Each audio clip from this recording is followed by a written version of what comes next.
I'm going to make 6 quick points here. Number one is one I've made before, and that is that the Democratic Party needs a big rethink after the last election. Now, whenever you get through a major project that doesn't succeed, I'm not suggesting that is always the case that you need to do major reconstruction.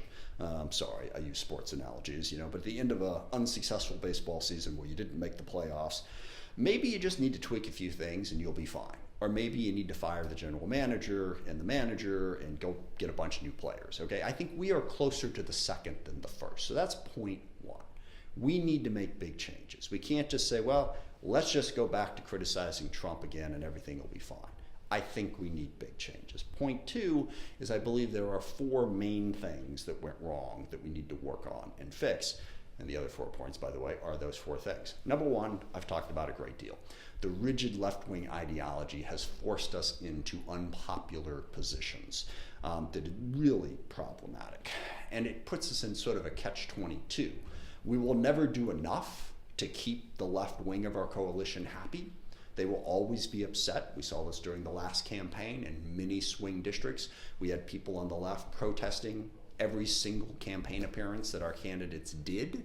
That makes things more difficult. It's sort of like being on a football team where every time you drop back to pass, 2 of your own players turn around to try and tackle you. It makes it more difficult. And also, that left-wing ideological group is somewhat unbending and unyielding. I'm a progressive. I believe passionately in opportunity for all, but can we maybe talk a little bit about what's working and what's not working?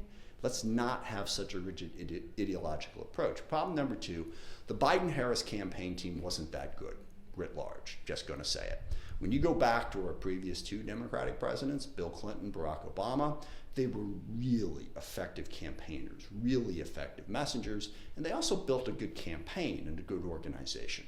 We really didn't have that this time, and we need to look at that honestly. Now, in Vice President Harris's defense, she was put into a position where she had to throw that campaign together in, like 3.5, 4 months.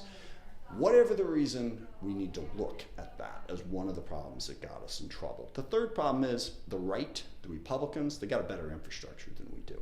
They have mastered modern media communications better than we have, whether it's social media or talk radio or the internet, Twitch, Twitter, so whatever it is, they're doing it better than we are.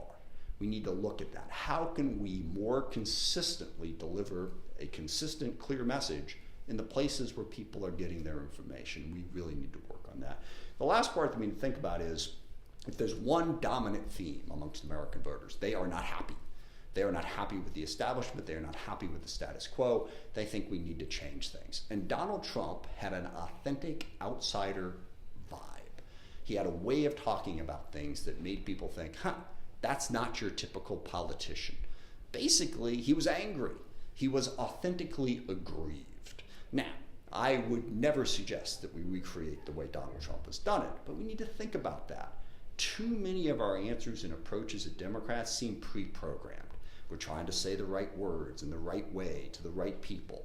We have to be more authentic and we have to be more real, and we have to tap into that very legitimate anger and frustration that people feel. They want to see something real and something passionate. And in his own unique way, Donald Trump gives that to him. What can we do to match that? I think those are the ideas that we need to be thinking about in terms of how we try to rebuild a winning coalition for the Democratic Party.